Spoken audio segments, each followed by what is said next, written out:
Historically, video game adaptations haven't had the greatest track record on the big screen. Within the genre, we've seen plenty of infamous failures both from a critical and financial standpoint. However, recently it seems like the formula has finally been cracked. And in early 2025, we saw one video game movie overperform and gross just short of $1 billion at the box office. On this channel, we primarily look at box office bombs, but today we are doing something new and analyzing why a Minecraft movie made so much money. So join me today as we explore the history, look at what went right, and I'll offer up some of my personal thoughts on the film. 2025's A Minecraft Movie has had a long and complicated road to the big screen. Warner Brothers acquired the film rights to the game back in February of 2014. Updates came in October with Mojang stating that the film would have a large budget and would be live action, but it probably wouldn't hit theaters until 2017 or 2018. A couple of days later, Shawn Levy was brought on as the director, with a script being written by Kieran and Michael Maroney. But this team-up didn't last very long as they all left the project in December. The adaptation would stall for a while until Rob Mack of It's Always Sunny in Philadelphia fame was hired as the director in July of 2015. The project was greenlit with a budget of $150 million and was slated to hit theaters on May 25th of 2019. Pan and Wonder Woman screenwriter Jason Fuchs was attached as the writer, and Steve Carell was in talks to voice a main character. Although this film would never go into production, as Warner Brothers had a switch-up of studio executives, and the new one decided not to go forward with this version of the Minecraft movie. But the project wasn't entirely dead yet. By 2018, Rob Mack was out as the director, and brother duo Adam and Aaron Nee were hired to write a new script. However, this version never made it to production either, as in January of 2019, Peter Sollett was hired by Warner Brothers to both write and direct this Minecraft movie. We actually have some idea of what this version would have looked like, as it was announced the film would follow a teenage girl and her unlikely group of adventurers and would feature the Ender Dragon as the main antagonist. A release date was also set with the film hitting theaters on March 4th of 2022. But evidently, Warner Brothers was not quite happy with the script as they brought on Frozen 2 co-writer Alison Schroeder to rewrite the screenplay. The movie would hit yet another huge roadblock in 2020 with the COVID-19 pandemic, and the film was removed from Warner Brothers' calendar and the entire project was reevaluated. Both Peter Sollett and Alison Schroeder left in April of 2022, and Napoleon Dynamite and Nacho Libre director Jared Hess was brought in to helm the film, with Jason Momoa being eyed as the lead.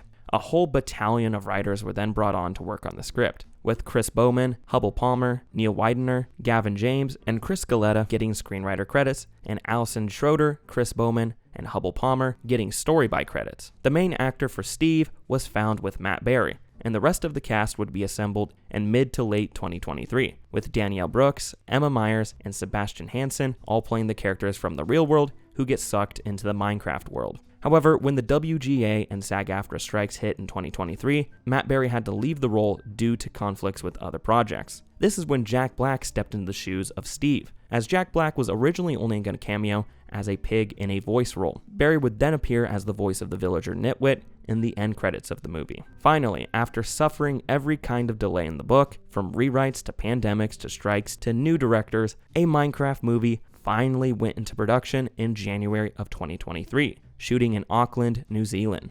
By the end of production, the budget was estimated to be around $150 million, not including marketing or distribution. In September of 2024, we got our first teaser trailer for the film, and the reactions were a bit divisive. A lot of people threw criticisms at the visual effects, unsettling imagery, the bland humor, and the decision to put live-action humans in the Minecraft world. However, when we got our first proper trailer in November, the reactions leaned a bit more positive. Many box office analysts were unsure of what to make of the film, and the bad early reviews only threw more doubt on how it would perform. Early estimates pointed towards a 65 to 70 million domestic opening, with some even going as far as 80 million. However, once the movie made 10.6 million from Thursday night previews, these estimates were revised to 80 to 100 million, and they were changed once again to 135 to 150 million after it made 58 million on just Friday alone. A Minecraft movie went on to overperform in its opening weekend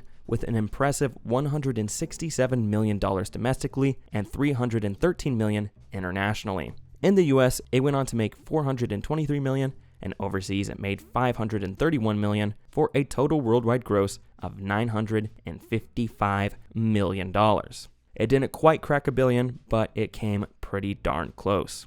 The film was a certified success and went on to be one of the biggest movies of 2025. Despite the long, complicated development phase, the negative early reactions, and the poor reviews, the movie beat all the odds and overperformed. So that invites the question of what went right, and why did this movie do so well?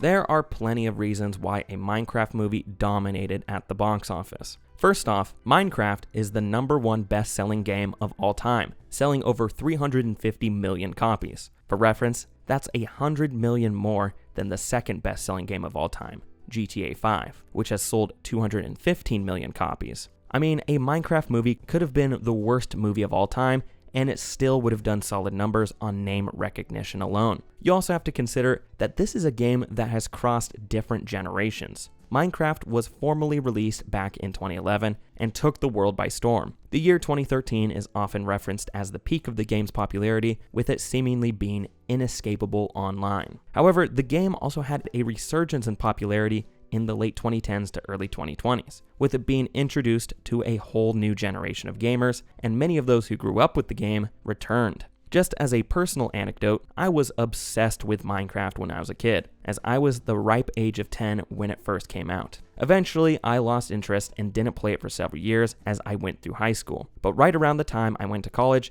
is when its resurgence in pop culture happened, and I began playing again as regularly as I did when I was a kid. And I still do play it from time to time to this day. Minecraft is just one of those games that has stood the test of time and constantly appeals to new fans. So a Minecraft movie had a huge fan base to draw from. Not only did it bring in kids who are currently playing the game, but it also banks on that nostalgia of the 20-year-olds who played the game when they were kids. There was also pent-up demand for the film, from both the small scale of 2025, but also on a bigger scale of the past 10 years. As we discussed in the previous section, a feature film adaptation of Minecraft has been in the works since 2014. The fact that we didn't get a Minecraft movie until 2025 is insane to me, since the game is so popular. This is something that a lot of people were wanting for years upon years upon years. And then there's the smaller scale of just 2025. Warner Brothers picked the perfect release date for this film. This movie was following a string of disappointing box office failures, from untested IPs like Mickey 17, to reboots like Snow White, to underwhelming franchise films like Captain America: Brave New World. Audiences were hungry for a film that would bring them back to the theater, and a Minecraft movie was the film to do that. And the fact that it came out just before spring break meant tons of kids were flocking to the theater on their days off to see this thing. Additionally, since it came out earlier in the year and didn't try to go for the summer blockbuster route, this film had basically no competition to worry about. Lilo and Stitch and How to Train Your Dragon would come much later, and by then, a Minecraft movie had already made bucket loads of money. And last, but certainly not least, there is of course the memes. Luckily for Warner Brothers, this movie became a viral sensation, with packed theaters going crazy and cheering every time an iconic line was delivered, such as "I am Steve" and "Flint and Steel." But no doubt the biggest moment was the chicken jockey. This is a meme that started out with audiences just standing up cheering and maybe throwing popcorn. But it quickly spiraled out of control as everyone tried to one-up each other. Pretty soon you had people setting off fireworks, bringing live chickens into the theater, and assaulting minimum wage workers for no reason. I'm sure there were tons of people who simply saw the movie just to participate in the meme and use it as an excuse to be a public menace. A Minecraft movie transcended the title of just a movie. It became an event and a theatrical experience that you couldn't get at home. You can't underestimate how much memes in the modern age can influence the box office of a film. Take a look at the Gentle Minions trend back in 2022, which contributed to Minions: The Rise of Gru doing crazy numbers. And then there's 2023's Barbenheimer, which led to Barbie making $1.4 billion and Oppenheimer grossing just under $1 billion. No doubt these would have been successful films on their own, but I think it's fair to say that the viral meme contributed hundreds of millions of dollars to these films' gross. I mean, a 3-hour rated R biopic making almost $1 billion in the year of 2023 is almost unheard of. And then there's other various factors at play, such as the marketing tie-ins and the star power of Jack Black and Jason Momoa. Even though the reviews weren't the greatest, it's obvious this movie found its audience, and they seem to like it. I'm so happy that people enjoyed the movie because I didn't. Which of course leads into my thoughts. I know I'm going to get some hate by saying this, but I don't think a Minecraft movie is a good movie. In fact, I think it's pretty bad. But that doesn't mean it isn't a fun movie. The two are not mutually exclusive in my eyes. Schindler's List is a good movie that makes you feel some heavy emotions, but I wouldn't exactly call it a fun movie. Watching this with a packed crowd opening night has been one of my favorite theatrical experiences of all time, just because of how crazy the crowd went. It was like seeing Avengers Endgame. But when you strip back all the hype and the memes, you are just left with a very safe, poorly constructed film that doesn't do anything all that interesting and doesn't make you feel any emotions. And I feel like whenever you criticize a movie like a Minecraft movie, you get hit with two different sayings. It's just a kid's movie, you're not supposed to take it seriously, or just turn your brain off and enjoy it. It's not that deep. And I just don't like these responses. Kids' movies are allowed to be good. Just look at any early Pixar film, and you have movies that are fun and appeal to kids, but are also just well-constructed films. Should studios just push out soulless garbage like the new Smurfs movie just because it's made for kids? And then there's the whole turn your brain off argument. I get where this is coming from, as sometimes I just want to watch something stupid that won't require a lot of brain power and I won't have to pay attention to. And the thing is, just like the kids movie argument, brainless movies can be good too. Take the new Naked Gun for example. That movie is dumb as hell and you can shut off your brain and enjoy it. But it's also just a good quality movie that you can enjoy even if your brain is on. Movies can be fun and high quality at the same time. What this all boils down to is I think a Minecraft movie was just a missed opportunity. Why should we accept a movie of this quality just because it's dumb? I can't shut up and enjoy it when I keep thinking about how much better it could have been. You could compare this to the Lego movie. By all means, the Lego movie should have sucked. I mean, its sole purpose is just to sell toys. But the filmmakers actually cared about crafting a story that had something to say with interesting characters. Imagine if we got that same energy with a Minecraft movie.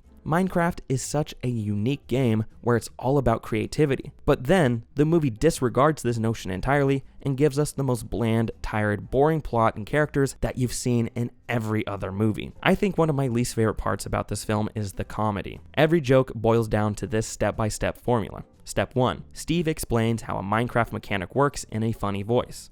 Step 2. The garbage man confidently says he can do that easily. Step 3. He does it very wrong and maybe says the word but. Step 4. It backfires and he gets hurt somehow. Step 5. He screams a bunch. Step 6. Rinse and repeat for 90 minutes. And Step 7. Boom, you just made $1 billion. Step number 1 is used way too much. I feel bad for those people in the crowd who have never played the games before, because I imagine watching Jack Black just reference things from the game can't be all that interesting. Another weak spot of the film is the characters. I've seen this movie twice now, and I could not tell you one unique thing about any of them. And I can't remember anyone's name aside from the garbage man and Steve. The character arcs in this film are so forced, and they feel like obligations rather than natural development. Not to mention, they use that annoying trope where one character mishears something another character says, and they have a big falling out over the smallest miscommunication. I hate when screenwriters do this, as it's the most lazy way to write interpersonal conflict in your story. And then there's Emma Myers and Daniel Brooks' characters that are just so unnecessary and felt like they just stood there doing nothing the entire time. Like, I think Daniel Brooks' sole purpose in the film is just to give Emma Myers someone to talk to when the group splits up. It all just feels so lazy. But I will say there are some parts and aspects about this movie that I enjoy. A Minecraft movie sets out to be as weird, crazy, and out there as possible that you almost have to respect it. I mean, there's a whole subplot where Jennifer Coolidge falls in love with a villager, and it has absolutely no impact on the overall narrative, and it's just the stupidest thing you will ever see. I wish we could have had some of that absurdist humor while still telling a good story, or at least having decent characters. I'm glad people had fun with this movie. I mean, I did too when I saw it in theaters. But once again, I think back and imagine how much better it could have been if they just put a little more effort into the writing. When you watch this film at home without the big crowd reactions, it simply isn't fun, and you are left questioning why you decided to put it on in the first place. But that's just me. I think I've said enough. Let's wrap this up. Not only was a Minecraft movie based on one of the most popular games of all time, but it was also based on a game that has crossed generations and has stayed relevant for years upon years. That paired with some A-list stars, strong marketing tie-ins, and viral memes led to this film dominating at the box office despite poor early reviews, spending over a decade in development hell, and negative reactions to the first teaser. So that's the long and complicated story behind a Minecraft movie. But what are your thoughts on the film? Have you seen it? How does it compare to the games? I'd love to know in the comments below. This has been Tom from Isenhart Productions, and thank you so much for watching. I'll see you next week.